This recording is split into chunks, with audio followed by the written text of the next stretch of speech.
4 जुलाई 2025 को उपसेना प्रमुख ने कहा ऑपरेशन सिंदूर में भारत पाकिस्तान से नहीं बल्कि चीन से ही लड़ रहा था। पाकिस्तान से नहीं, चीन से ही लड़ रहा था। ये बातें उन्होंने कहा। China gave Pakistan live inputs on Indian diplomat. खेलो, झूले में खेलो उनके साथ। हाँ, अहमदाबाद में झूले में खेलो।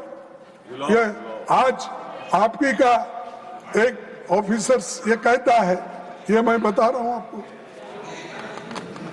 और सर, ये जुलाई 25 को ये हो गया।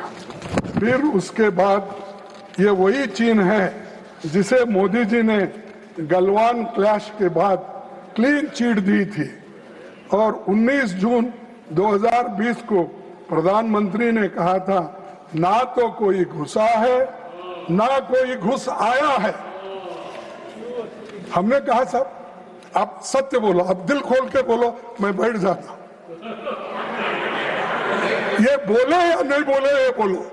आप तो झूठ नहीं बोलते, मैं समझा था, लेकिन मैं पहले बोलता था मोदी जी को झूठ जबकि 15 लाख 2 करोड़ MSP वो ये झूठा संसदीय शब्द है। तो झूठा संसदीय शब्द, झूठा संसदीय शब्द है, झूठा संसदीय शब्द है। अरे असत्य साहब। और पार्टी ने जो समय दिया था उससे अधिक समय आप पार्टी का ले रहे हैं। नो प्रॉब्लम, आप नो प्रॉब्लम, आपकी पार्टी का समय जा रहा है, आपकी पार्टी का। ठीक है, ठीक है, मेरी गलती हो गई, मेरे को इंटरफेयर भी कर रहे ना सर, वो भी टाइम थोड़ा काटो। ये वही क्लीन चिट दी थी और 19 जून 2020 को प्रधानमंत्री ने कहा था ना तो कोई घुसा है ना कोई घुस आया है।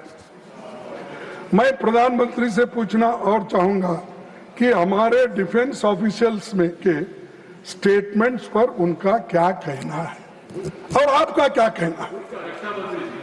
रक्षा मंत्री जी का कहना क्या है, प्रधानमंत्री जी का कहना क्या है कि ये सब जो मैंने आपको इतने सभी कागज दिखाए ये तो ऑथेंटिक है। फिर ऑथेंटिसिटी करो मत बोलो, ये ले लो, नहीं तो आप देख लो, ढूंढ लो, तो ये आपकी है सर। और एक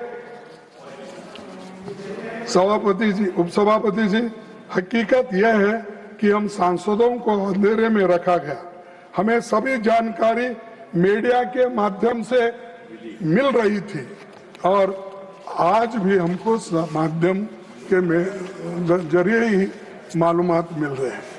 तो सर, असल में किसी भी इंफॉर्मेशन या जानकारी को पहले संसद के सामने रखना चाहिए और खासकर ऐसे सेंसिटिव मैटर्स में आप अगर हमको अवगत कराएंगे तो क्लैश नहीं होता, मिसअंडरस्टैंडिंग नहीं होता। देश के इतने चंद बातें जो नहीं कहना है, आप कहने के बाद हमको भी कहना पड़ता है। तो देश बड़ा है, इसको अगर लेकर आप सबसे राय लेके मशवरा लेके अगर बढ़े तो देश को अच्छा होगा। सब मैं और एक बात आपको कहना चाहूंगा साहब, सेंसिटिव मैटर्स की चर्चा के लिए हम स्पेशल सेशन की मांग कर रहे थे, तो उस वक्त आप सभी ने कहा कि हम इस बात को, हाँ, जो हमने आपसे रिक्वेस्ट की थी तो आपने ये बात को आप कह रहे थे। अरे तुम कौन होते मुझे बिठाने वाले?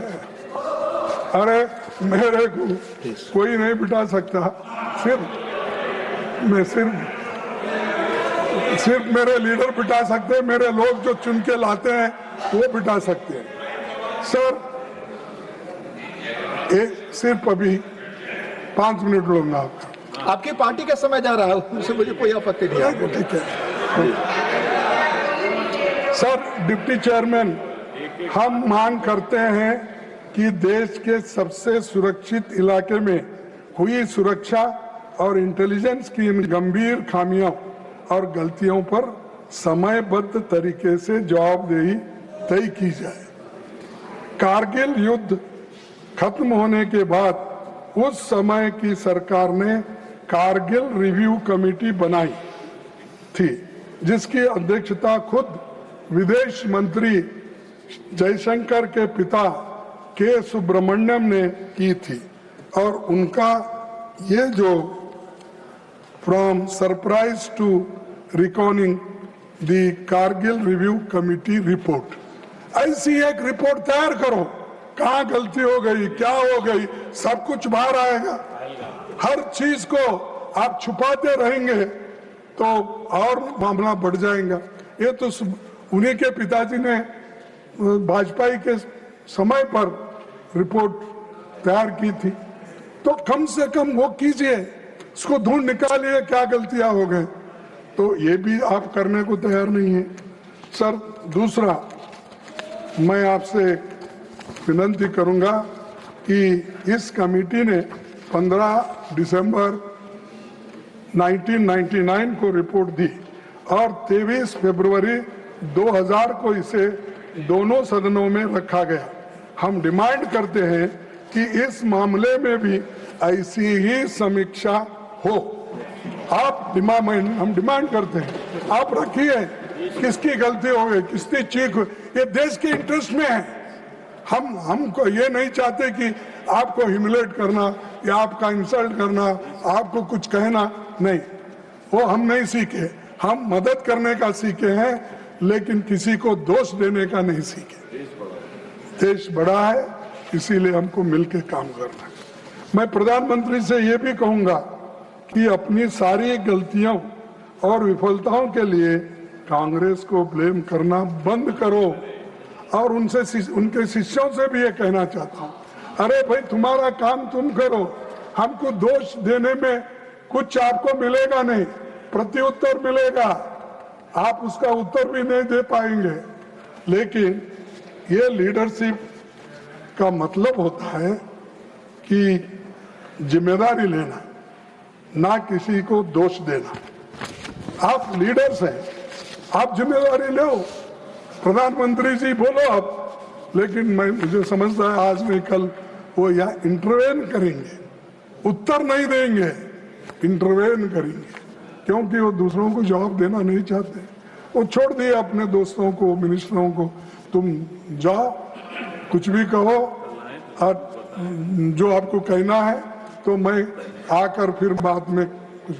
ये कोई प्राइम मिनिस्टर आज तक ऐसा नहीं है, कभी ना कभी डिबेट में पार्टिसिपेट करता ही है, लेकिन 11 साल में इन्होंने कोई डिबेट में पार्टिसिपेट नहीं, घर में आके बैठते नहीं सदन में, और अगर आए तो भी वो, मैं उस हाउस में बोला था एक बार, वो जब आ रहे थे तो सुषमा स्वराज जी ने बोला कि आ गए, उनका दर्शन लो, उनके बोले, तो मैं बोला दर्शन लेने को क्या वो भगवान है?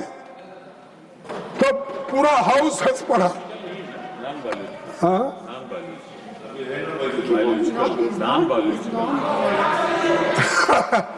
तो ये उन्होंने ये हाउस में ऐसा हुआ, फिर भी वो इनको सबको मालूम है, अपने राजनाथ सिंह साहब को, सबको। तो मेरा कहना यही है कि एक व्यक्ति को बढ़ावा इतना भी मत दो, उसको भगवान मत बनाओ। वो डेमोक्रेटिक सिस्टम से आया हुआ आदमी को डेमोक्रेटिकली उसको जितनी इज्जत मिलनी है दो, लेकिन उसको भगवान बनाकर उसकी पूजा मत करो, उससे देश का नुकसान होता है। और बाबा साहब अम्बेडकर ने भी यही कहा, भक्ति इन रिलीजन इट में सॉल्व टू दिस सोल,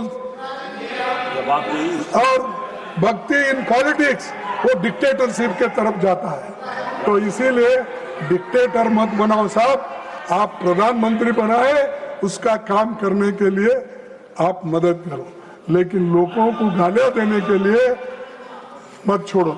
जैसा हमारे देहातों में बोलते हैं सब, माफ करना, क्योंकि मैं देहाती भी हूँ, सेमी अर्बन हूँ और सिटी का भी आदमी हूँ, मेट्रोपॉलिटन का। तो कभी लोग क्या करते हैं, उनको कुछ अपने गाय बछड़ों को चराने के लिए जगह नहीं है तो सरकारी गायरान में छोड़ देते हैं।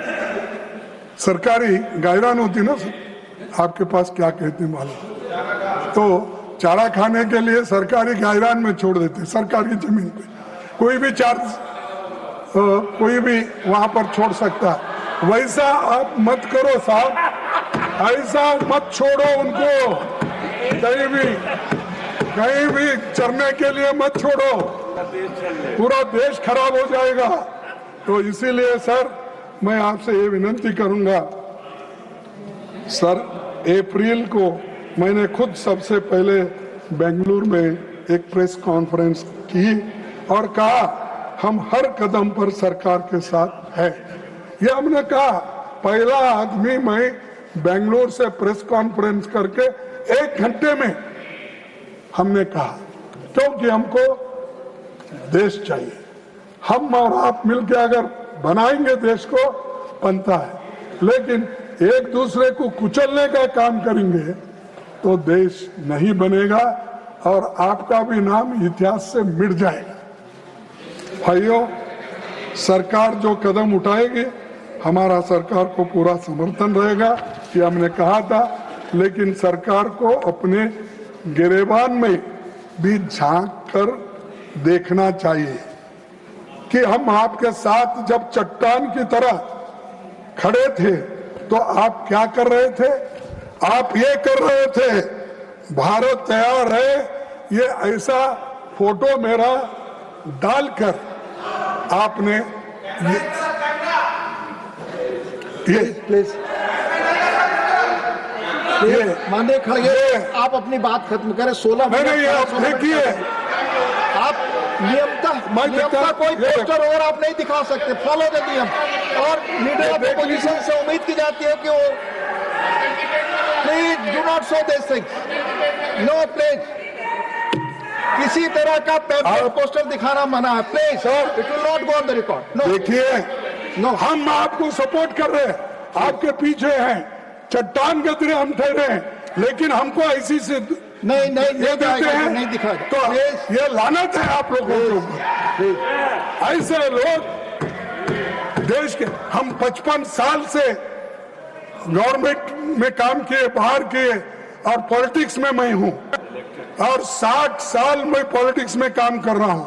55 साल से मैं हुकूमत में, यानी एमएलए एमपी कुछ ना कुछ आपके आशीर्वाद से मिला है, लेकिन मेरे को यह सजा देते आप, मैं गद्दार हूं, हमारे लोग गद्दार है,